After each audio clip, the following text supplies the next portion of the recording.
To clean up your hard disk from junk and temporary files in Windows 10 or Windows 11, you can follow these steps. Click on the PC shortcuts, click on your local disk C, right-click, click on Properties, and here, click on Disk Cleanup. You will need to wait for a few seconds, and this will load for you. As a next step, click Clean up System Files. You will need to wait a few seconds.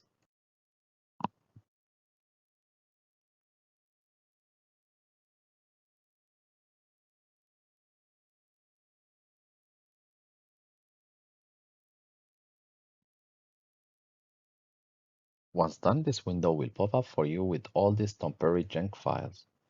So what you want to do, you want to click OK, and then the cleanup will start processing for you. This operation might take up to 10 minutes to clean up everything, but then you will free up space on your hard disk and you will have got rid of those temporary junk folders, which are not useful.